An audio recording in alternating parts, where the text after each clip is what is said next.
कोई भी व्यक्ति जब अपना घर परिवार छोड़ करके आता है तो शुरू में उसका मन अपने आप घर की चिंताओं में लग जाता है। लेकिन अगर ये मान ले कि हाँ हम अकेले हैं, अकेले क्यों हैं? महाराज जी बताते हैं ये जितने भी जीव हमारे साथ हैं बिल्कुल ऐसे ही है जैसे आप ट्रेन में आए थे और ट्रेन में आते वक्त जिसको जहाँ जिस स्टॉप पे उतरना था वो उतर गया। कुछ देर आपने बातचीत की, बड़ा शब्द माधुर्य, खाना पीना, बाटा वाटा, बहुत अच्छा लगा और फिर कुछ समय बाद वो व्यक्ति उतर गया आपसे पहले। आप कहे कहाँ जा रहे हैं? अरे हमारा स्टॉप आ गया, बस हो गया, हमारा साथ यहीं तक था। फिर उसके बाद भूल गया। अब आप उसको याद करते रहिए, वो अपना चला गया कहीं और, फिर उसने अपना अलग अटैचमेंट कर लिया अपने परिवार में, फिर उसके बाद वहाँ से चला गया कहीं। तो ऐसे ही हम लोग भी बस यहाँ वहाँ अपने में एक दूसरे को अपना माता पिता इत्यादि सब मानते रहते हैं, जबकि हमारा रिश्ता नाता आपस में है ही नहीं। हमारे जितने रिश्ते नाते हैं वो सब श्याम सुंदर से ही है। इसीलिए महाराज जी ने भी कीर्तनों में लिखा है, मन तेरो साचो यार ब्रजराज कुमार। यार का मतलब उन्होंने बताया, यार माने केवल सखा नहीं, सर्वस्व। यार आप जिस भाव से बोलिए उस भाव से यार है वो हमारे सर्वस्व है। और इसीलिए जब कोई ध्यान में बैठे तो पहले ये सोचे कि हम अकेले हैं, हमारा इस संसार में कोई भी नहीं है। ये जितने जीव हैं ये सब अपने सुख के लिए प्रयत्न कर रहे हैं, सब अपना सुख चाहते हैं। किसी व्यक्ति को अगर दुख मिलता है आपसे तो कितना भी आपके साथ व्यवहार कर ले, एक ना एक समय आपसे अलग हो जाएगा। भाई हमसे नहीं रहा जा रहा।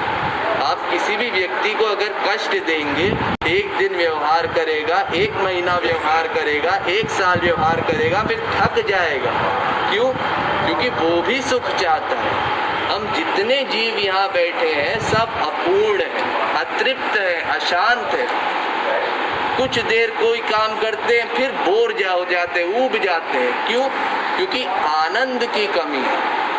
हमें परमानंद नहीं मिला है कि हम सर्वदा आनंदमय रहे। जैसे श्याम सुंदर सर्वदा आनंदमय रहते हैं, जैसे महापुरुष हमेशा आनंदमय रहते, चाहे वो किसी भी सिचुएशन में, उनको कभी ये टेंशन नहीं होता। और हमारा तो हाल ऐसा है कि हम तो अपने शरीर तक के गुलाम हैं। अभी अगर आपको 2-3 दिन सोने ना दिया जाए, सबकी हालत यहाँ खराब हो जाएगी। क्यों? क्योंकि सब शरीर तक के गुलाम हैं। शरीर थक जाता है, क्या करें? मन है आपका कीर्तन में बैठने का, फिर भी नहीं बैठ सकते। शरीर की एक सीमा होती है, उससे ज़्यादा आप इसको नहीं खींच सकते। शरीर का भी ध्यान रखना पड़ता है। तो इसलिए ये समझना है कि हम दास तो रहेंगे, नित्य दास रहेंगे। और हमने अनादिकाल से माया की दासता स्वीकार की है और यही गलती की है। अपने अंशी को छोड़ करके, श्याम सुंदर को छोड़ करके हम माया में अपने आप को फंसा हुआ मान रहे हैं। जबकि हमको तो मानना ये है कि श्याम सुंदर ही हमारे सब कुछ है। जब उनको मानेंगे तो फिर उनसे तो फिर माया अपने आप दूर भाग जाएगी। जो श्याम सुंदर को मानेंगे उसके पास माया नहीं जा सकती। ये माया की हैसियत तभी तक चलती है जब तक कोई श्याम सुंदर को नहीं मानता, जब तक कोई उनको भूला हुआ है, उनकी तरफ पीठ किया हुआ है। जहाँ किसी ने उनको माना तो क्षिप्रम भवति धर्मात्मा शाश्व छंदनि गच्छति, फिर अपने आप उस सर्वदा आनंदमय हो जाएगा, ज्ञानमय हो जाएगा, प्रकाशमय हो जाएगा। फिर ये अज्ञान नहीं हावी होगा। ये उदाहरण महापुरुषों ने भी तमाम बार दिए, अर्जुन इत्यादि ने, कि थोड़ी बहुत अज्ञानता आई और जहाँ भगवान में बुद्धि की शरणागति की, संग, अर्जुन ने संग किया। शुरू में धर्म की भी शरण में था और भगवान की भी शरण में था, फिर संग किया। उसी संग के कारण उसके अंदर प्रभाव पड़ा। जब हम किसी व्यक्ति का संग करते हैं तो जो दोनों व्यक्ति में जिस व्यक्ति के अंदर जो शक्ति अधिक होती है, प्रधान होती है, उस शक्ति का दूसरे पर प्रभाव पड़ जाता है।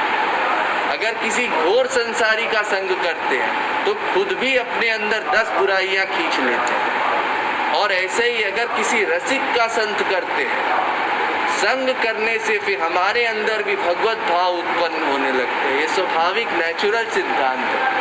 तो ऐसे ही जब हम गुरुधाम में महाराज जी का संग करेंगे मन से, मेन पॉइंट मन है हमारा। आज भले ही शरीर से हमारी दूरी हो गई हो, बता दिया गया हो आपको दूर से प्रणाम करना है, ऐसा करना है कि ऐसा करना है, लेकिन मन से दूरी ना होने पर उसके लिए आप कोई दुर्भावना ना करें।